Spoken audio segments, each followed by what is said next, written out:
it was quite a while ago, a very long time ago. I was probably 7 or 8 years old, I think. And my parents had this friend that my father had went to high school with, that they had reconnected with a couple years prior, I think. So I had a friend. I guess I can just call her Lena for now. She was only a year older than me, so of course my parents had us play together as kids. And her mother was pretty strict about stuff, so we didn't really have any slumber parties or anything until this one time. So it was definitely a couple of years after I had known her, and she came over to my house. Uh, I think it was after my parents put us to bed that we decided to, of course, uh, get out of bed and start sneaking around the house. Like, we just thought it would be fun, and it wasn't that long before we got hungry, of course. And like most families, we had like a refrigerator on the top floor and a refrigerator in the basement for uh, extra storage and whatnot. So it turned out that we were out of milk on the first floor, and we went down into the basement to get some more milk from the fridge down there. Sorry, sorry if this is a little odd. I'm kind of nervous. I've never done anything like this before. Uh, Oh, you're fine. Just keep going. yes. Okay. So we go downstairs, and I remember I had tried to ask her not to go down there because my basement was just absolutely terrifying. It was an unfinished basement at the time, and it was really, really big, just kind of empty, besides one corner where we kept like the washing machines and the fridge, and it was up against this little brick wall that we blocked off a little crawl space on. So I obviously was pretty terrified of that as a kid. Fair. But yeah, she convinced me to go downstairs, but I wouldn't do it alone. So she came with me, and we went to go into the fridge.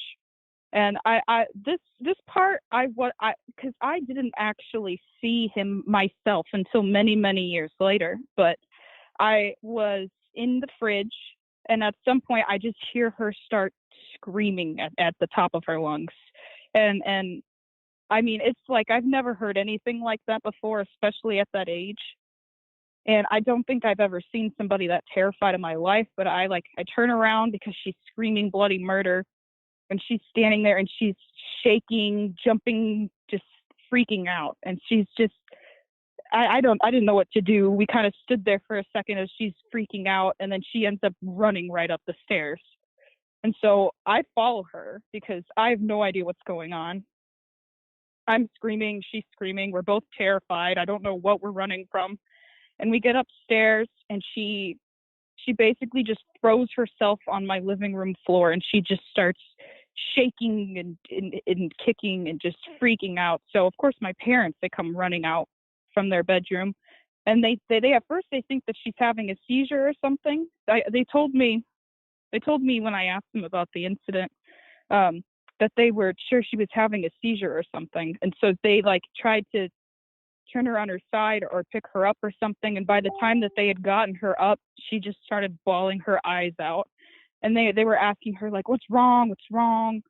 What hurts? Did you hurt yourself?" And she's just hysterical. Just, there was a man with a hat. There was a man with a hat in the basement, and I didn't know what to do. I was terrified, so I just kind of stood there while this all went down. And that we ended up, of course, calling her mom, and her mom came over and picked her up. And I didn't see her ever again after that, because uh, I didn't actually really understand it at the time.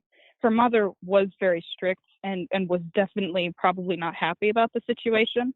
That's what I always assumed it mostly to be.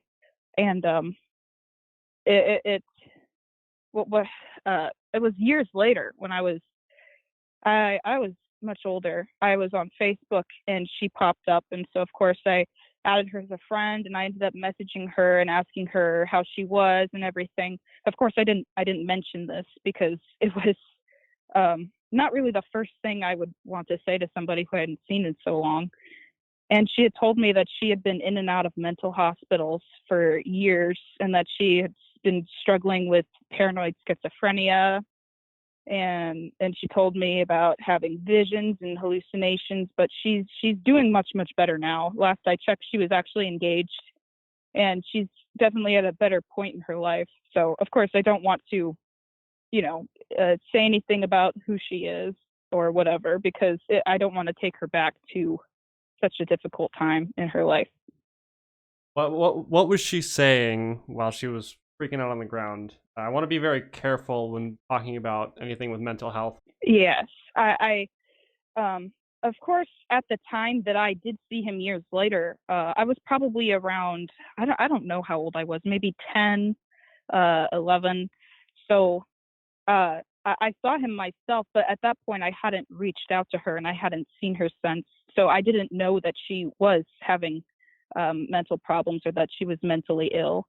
Um, but yeah, I also do want to say that I don't want to insinuate that that she's not crazy and that this isn't happening, because I'm very sure that she does have a lot of issues. But I just find it extremely frightening that she seemed to develop and spiral into these issues after this night in my house. And yeah, I did see him myself, but it was only for like a brief moment when I was 10. Tell me about what you saw. What'd you see?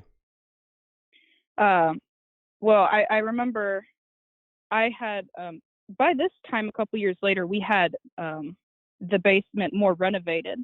We were putting extra bedrooms down there, and we had two of them built at the time, I believe, and my parents let me have one of them, which I had thought is really cool at the time, because it's like when I was little I used to be scared of this basement, and now I'm like older and I get to stay down here and it's cool. I had my own little, I got to decide how my room looked. So I thought it was a pretty good situation, and obviously I was quite a bit older. So I I was staying up late one night, because this was definitely a summer break that I had. I was staying up late one night playing on my laptop, and I got upstairs to go to the bathroom, because at the top of our basement stairs to like the right, if you're like walking up them, we had a little half bathroom there. So I went to the bathroom, and as I'm finishing up in there, I hear my dog, because we had a dog at the time. um he was such a sweetheart. He I heard him come running down on the floors, and he was a really hyper dog, the freaking out or whatever. So I hear his claws echoing on the tile, and he comes up to the door, and I hear his paws start to slide too, because he's going so fast, and he just like thunk right into the door. And so I open my door thinking that my dog is coming to see me, and when I open it, there's just nothing there. And at the time, my dog, he had been having kidney issues for a while. He was old by then, and because we adopted him when he was like already 5 years old and whatnot, so he was having kidney issues, and because of that, he would pee in his sleep. So we were keeping him outside in the garage at nighttime, so before we could take him to the vet. And so I knew it definitely wasn't him. So I turned to go downstairs, because I at this point it hasn't really processed. I'm just kind of I'm getting nauseous and freaked out, of course. And when I turn to look down the basement steps, I see a figure down there, just just standing. I couldn't see a face because the hat was tipped down over, and he was wearing a dark trench coat, black, maybe dark brown, and he had claws hanging out the bottom of his long sleeves, and he was just standing there. And as soon as his head moved, I just ran, booked it to my parents' room, screaming, of course. So that's the one time that I did see him myself. Um, I don't want to say it's like a Wolverine type of. They almost looked like dog paws, which was the strange thing to me. It was very like animal like paws. that's kind of Yeah, and I'd strange swear because I'd almost seen them like scratching underneath the door, trying to get me out of the bathroom, like my dog. my dog would, but it wasn't my dog. Kind of strange because every time I've heard about the Hat Man, if you will, he's never been described with claws or paws. It's always tall, like like 6 feet, 7 feet tall, something like that. Hat, shadowy figure. That's it. So Right. that's Yeah, I actually didn't know that he was like a widely cited cryptid until I had made the original post on Reddit at the hmm. time. Because yeah, it was pretty recently that she had made her my friend Lena had made her engagement announcement on Facebook, and so it really got me thinking about it again. And when I was looking through Reddit and I saw the subreddit, I thought it was like the perfect spot to put the story at the time. So so that's what led me up to actually posting it What for the first time in so long. And that's when I found out that it was actually a widely seen thing. It's just the Hat Man. Well, typically when you hear about this figure, it is when people are experiencing sleep paralysis. And do you know what that is? Yeah, yeah. Okay, so yeah, um, and they from what I've read, what I've seen, what I've heard, um, people say that he is always standing in their doorway, or they're in the corner of a room, or they're at the foot of his bed, and that's about it. And what makes it more interesting is um, both you and your friend weren't asleep when this happened. Yeah, we were not. So Even even when I had seen him myself, I wanted to, of course, um, lots of the replies would be, well, maybe it's this. This is what you and your friend saw, or maybe it's because of this. And a lot of them were like, well, maybe it's because you were just, waking up. But it's like I was awake for hours at that point. I hadn't been sleeping. But when we were kids, we had woken up, of course. Um, well, I wouldn't call it waking up. We were more so pretending to be asleep. But yeah, I don't know. It's just something that I've never been able to explain. I think it's more of a because with sleep paralysis, I don't really put it under a paranormal category. I don't put it under a cryptid category, anything like that. It's kind of like its own unique thing, right? But with Hmm. this, it kind of feels more like a haunting, if anything. Right. And I mean, I moved out of the house a couple years later after we had finished renovating the basement completely. And we ended up moving out to a different house and whatnot. And I'd never seen them before. I mean, I'd never seen them again after that. When I made the original post, I wasn't sure how to tag it really, because it's like, of course the subreddit had a bunch of, like angel, demon, haunting, whatever, but it's like I didn't know what to tag it as. I didn't know what it was. What? So was this like a suburban area, like city life? Uh, we were in a pretty rural area. Um, I mean, when I look back on it, the street I had lived on, I lived in a small town. It was a living area. It's not like I was in the middle of absolutely nowhere, but um, we lived on this particular street that just had a bunch of weird stuff go on, multiple different occasions. I mean, a lot of our neighbors had a lot of bad luck. I mean, the neighbors that lived next door to us, I remember there was a night they had a little gathering, and the one of them, he was because they had two kids, and it was a husband, wife, two kids, and the father had fallen into the fire pit that night. And so we had to go over there, and my father came and helped him out and made sure he wasn't too injured. And then the very next day, their house burnt down. And Fuck. yeah, and here's the really crazy part is that they moved a trailer onto that property to stay in for a little while they were, of course, trying to fix. I mean, not fix the house. They were basically just tearing it all down because you just couldn't save it at that point.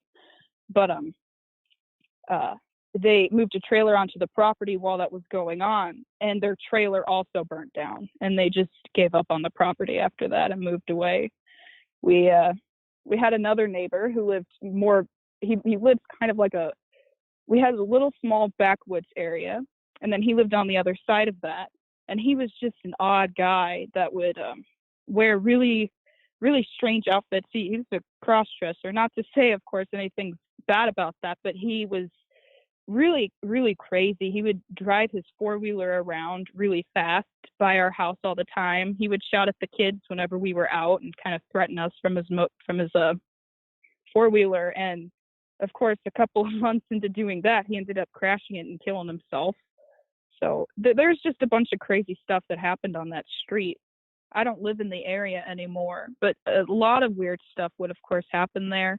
There was actually a time where an old woman had knocked on my door and had asked me.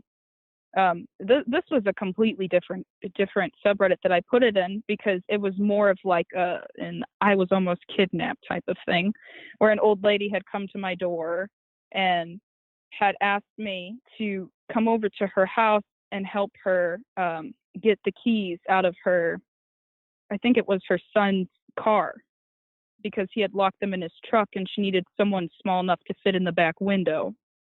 And I'd actually gone with her, but I ended up it just in summary, I ended up faking a phone call with my mom in order to get her to drive me home when I figured that something was really wrong about the situation. That's a bit strange. So this was in the same neighborhood, I assume, correct? Yeah, same house, same everything. Okay. Back to what Stockhouse was saying about the bad juju with the skinwalkers. There was an episode we did with a boy that lived in Oregon, and he was on his family, or not his family, sorry, his friend's family's property. And if I remember correctly, it was on the eastern side of the Cascades. So this is where like it gets to kind of desert territory. Um, and him and his friends had seen and captured a picture of what they thought was a skinwalker. And do you remember the details a lot? Because the grandma or the mother that lived there had seen it the night before or some shit like that. They let's see. So it went night before, a couple nights before, grandma saw it on the porch. And then the kids were out playing and they had seen it in the bushes, like, you know, near the house, and they had snapped a picture and they had a flashlight. We did we upload that to the Facebook page? We did. Okay. Um and what I thought was interesting is afterwards when the kid we talked to, um asked people about it, they just refused to believe that it even happened. Like he asked the grandma and she just was like, I don't know what you're talking about, man. That never happened. Or he asked the his friend, and his friend was like, no, we just saw something. It wasn't that. Yeah, So I mean, I can understand why. The specific event that happened with the old lady at my door, I didn't tell my parents because I felt like I would get in trouble for actually going with her for a while. of course. Because I did, and she took me down to because we it was a dead end street that we were on, and she took me down to the last house down there, which was a reasonable little uh drive down there. And the car was just parked in the front yard. And um, after I had been there, I had found out a couple weeks later that that house was completely abandoned and that nobody actually lived there. Can you, if you remember, can you describe like what the lady was wearing, how she looked? Um, she was really old. I mean, she's probably like late 80s. She had like a little walking stick with her, and Mm-hmm. she had like a little limp when she walked. And the best comparison I've used when describing her is that she looked kind of like the old granny skin from the Snow White movie. Of course, the Mm. after she had turned herself into an old witch, because she had kind of like a little bit of a crow nose, lots of missing teeth. She had the Just hump going on, hmm? the arched back. kind of like slouched Yeah, yeah, over. yeah. Yeah, she did. It's why she kind of had. It's why I assume she used a cane and whatnot. So, I mean, she just looked like a little old lady. I wanted to help her because of that. Yeah. And that's kind of a problem, I think, with a lot of abductions, is that we kind of only teach kids to be afraid of like middle-aged men that Yeah. show up and try to ask them for help. You don't you always are taught, oh yes, help all the old ladies that you can, whatnot and whatever. But this obviously was something not cool, because as soon as I had gotten to this truck and I had opened the window and looked inside, the back slider, it had one of those black slider windows. I saw that there were no keys in the ignition for me to grab, like she said there would be. Mm-hmm. And that's when I had pretended like I had a phone call, because I just had a little iPod Touch at the time. I couldn't actually call for help without any Wi-Fi or anything. Smart. You played it slick. Hmm? I said that's smart because you were kind of slick about it. You're like, she probably doesn't know what this thing is. She doesn't know how it works. Yeah, that was definitely one of my thoughts. I was just, old ladies don't know technology as well. I was hoping that she wouldn't realize that it wasn't an actual phone. Mm-hmm. Um, yeah, but I had grown up watching lots of murder documentaries, because my own grandmother was very like, stranger danger. You need to know what to do if you're in a situation like that. And Yeah. I believe I saw a similar episode to that, at least.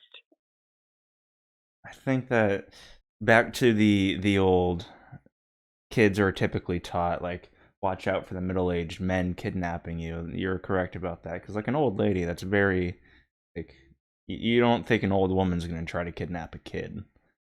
You know, Exactly. very harmless. Same with like even an old man like in a walker. What are they gonna do? The kid's gonna like punch him. He's gonna fall over. Right. Yeah. You think that you could take them or whatever, but I don't know. She definitely got me in a very unsafe situation.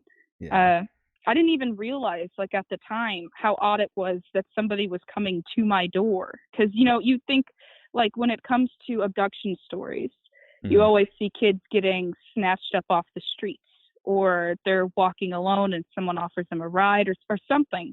But she literally, quite literally, came to my doorstep and asked for me to come with her after she'd asked me if I was alone or whatever. Hmm. I think that if you want to get into like some theory territory, like what I want to say what if, but I don't feel like that's the right word to use. So we'll just say nah, I guess what if. What if she was the Skinwalker or said creature that's prowling the neighborhood, so to speak. Right. I didn't think of that until you did mention Skinwalker such Yeah. stuff, because I had seen lots of Skinwalker stories that do involve older women or something like that. Yeah. And so I mean, I'm pretty open minded to a lot of stuff. I like to try to think logically, but I do like to say, like, what if, if it's actually like this, or you know what I mean? It's just Yeah. like, I don't know. It's creepy stuff that I try not to think about too much. I mean, this isn't we're not investigators, so we can't say with concrete fact that that's what it was. That's just like Right. the clues are kind of pointing in that direction. Yeah. There was also, when I had gotten when I had, yeah, I remember specifically when I had stuck my head through the little slider glass window on the back of this truck. I remember distinctly looking down and seeing no keys in the ignition, and looking back up and ahead, because the car, like I said, was parked in the front yard, with the truck bed was facing the street. So I was pointing directly at the house a while away, and I remember just looking into the window and seeing this man staring at me. He wasn't like a man with a hat type of scenario. He was very different. He wasn't tall and lanky. He was more like chunky, but he was just staring. And so I figured, maybe it was time to get out of there. I was hoping that he didn't see me look at him, because he was just kind of just, I don't know, not really looking at me, more so waiting. So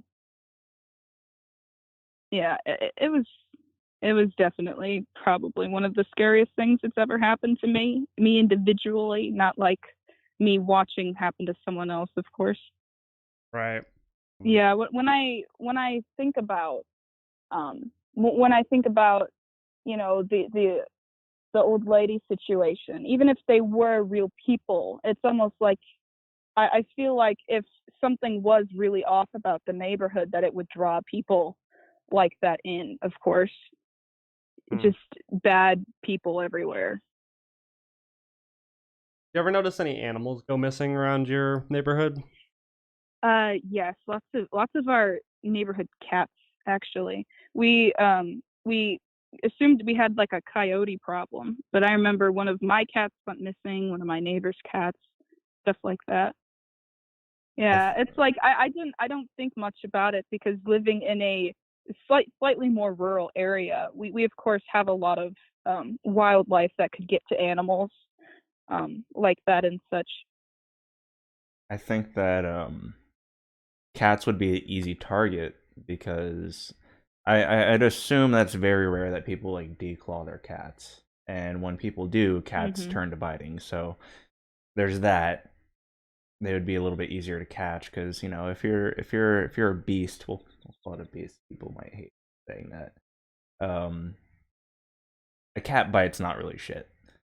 And same thing with cat Right. claws. Like they hurt, but they hurt like your little human skin. It's not gonna hurt a coyote, or it's not gonna hurt like a wolf or something like that that wants to really just get that meal in. And this is like prime Skinwalker territory, man. Like, they had two photographs of it. They were driving by. First photo, kind of far away, a little blurry. Second photo, up close, really clear.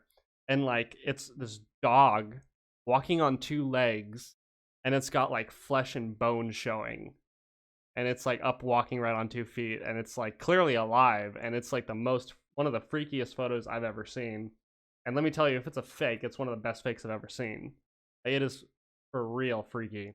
Yeah, that's fucked up for sure. I remember um uh a video that my friend had showed me back in school where um there was this really weird uh I tried finding it a couple of years later because it was so freaky, but I haven't found it since. It was just this video that was taken off of someone's dash cam, and they're driving down the road and it's late at night, and they see like this hunched over figure with like white robes on and long black hair by one of the street signs, and they stop thinking maybe someone needs help, but then it just kind of turns towards them, and it starts like, oh god, the way the thing moved was fucking terrifying. It had like this really quick limping gait as it came, and it just came charging towards the car, and you could see the car literally back up and then try to swerve around it and get the fuck out of there. I remember my friend showing me that video and just being like, "Oh, good God!" That like I'm pretty sure it was a Skinwalker compilation or something of the sort. I think I know what you're talking about. I think I just found it actually. Really? Yeah, I'm pretty sure I just found it. Let me pull this up real quick. Yep, I found it.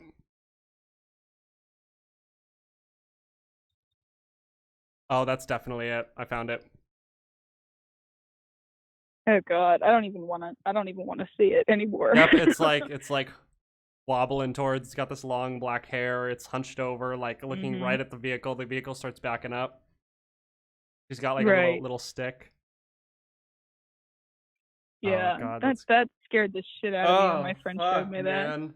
Look at how it walks, man. What the fuck is, dude? It's like fucking. The way that it moves is what's so disturbing about it.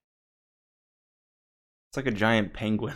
Yeah, I'm surprised it wasn't more popular. I couldn't find it myself when I looked it back up, but then again, I probably didn't put a whole lot of effort into it because I was so freaked out by it. Yeah, it's uploaded in another how I just found it. I could probably find the original video, I'm sure, but like Yeah. I don't like that, man. Jeez. That's creepy. But anyway, how do you feel about this after talking about all this? I mean, it is nice to talk about it. I um don't really discuss stuff like this very often. I um have been posting on Reddit I mean, I only have like 3 posts about stories that I've had or whatnot, but I'm always more comfortable, of course, like typing it out than I am actually speaking about it. It feels pretty good to talk about it after so long, but it's like, yeah, I'm never bringing it up to my friend because I don't want to. Because I've gotten a lot of comments on my original post about, oh, you should tell your friend that she's not crazy, that this, and I really feel like that would be very harmful to her. I mean, the first major event that she had was at my house, and whether it was real or not, telling her that I saw something, I mean, I think that she's not crazy would just undo years of work that she had in a work in progress that she had made to kind of better her mental health and herself. And I wouldn't want to do that, I which is agree. a big reason why I want to stay anonymous and her stay anonymous. Because, it was a small town. Word did end up getting around about her mental illness a couple years later as she got more open about it and whatnot. So I wouldn't want to do anything like that. 100%.